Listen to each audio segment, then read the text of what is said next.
প্রশ্ন করেছি, আমি সবসময় বলেছি 100%। কাকুলিদি আপনার প্রতিদ্বন্দ্বী প্রার্থী, তিনি আপনাকে প্রার্থী মনে করছেন না, তিনি বলছেন হরিপদ বিশ্বাসের সঙ্গে আমার মূল লড়াই। এখন তিনি তো বলতেই পারেন তার অভিমত, কেউ তো বারণ করবে না। আচ্ছা, 22 গতবার তো অনেকটা পিসি সরকার ভোট বাড়িয়েছিলেন, তো সেইখানে দাঁড়িয়ে অনেকটা 22% ভোট চলে এসেছিল বারাসাত কেন্দ্রে। তো সেই ভোটটা কতটা বাড়লে পরে আপনি আমার মনে হয় এখনো অবধি আমাদের বেড়ে প্রায় 35-36% হয়েছে। আমরা এখনো ফুল ফ্লেজেডে ক্যাম্পেইন শুরু করিনি। ফার্স্ট ফেজটা শেষ হয়েছে, এখন পথসভা, জনসভা, রোড শো এগুলো শুরু হবে। এইগুলো যখন কমপ্লিট হবে তখন আমরা প্রায় 50%-এ পৌঁছে যাব।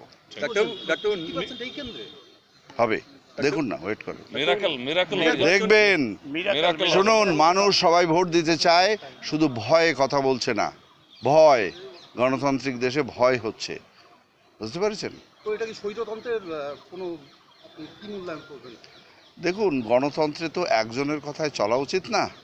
যেখানে যেখানে একজনের কথায় চলছে, সেটা স্বৈরতন্ত্র বলুন, একনায়কতন্ত্র বলুন, একনায়িকাতন্ত্র বলুন, কার কথা সেটাই। বলছেন একবারে পরিষ্কার করে যদি বলেন।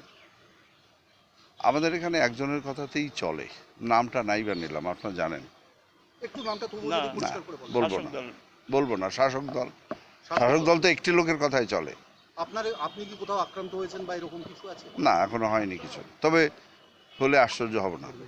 ডাক্তারবাবু, নির্বাচন কমিশনের ব্যবস্থাপনায় কর্মীরা আক্রান্ত হচ্ছে, আমার হয়নি কিছু। কর্মীরা সব জায়গায় আক্রান্ত হচ্ছে। বলুন। নির্বাচন কমিশনের ব্যবস্থাপনায় আপনি কি খুশি? নির্বাচন কমিশনের ব্যবস্থাপনা, যেগুলো নির্বাচন হয়ে গেছে, প্রথম দিকে একটু ছিল, মানে কেন্দ্রীয় বাহিনী আসেনি, কম ছিল, কিন্তু এখন 90% পৌঁছে গেছে। এবং আমার মনে হয় সন্ত্রাস চারিদিকে যেভাবে হচ্ছে, এটাকে 100% করতে হবে। গতকাল তৃতীয় দফার নির্বাচনে কিন্তু রক্ত ঝরেছে, একজন মারাও গেছে। হ্যাঁ, আমি শুনেছি। শুধুমাত্র বাংলায়, অন্য কোথাও না। তাহলে কি নির্বাচন কমিশনের ব্যবস্থায় ঘাটতি নেই?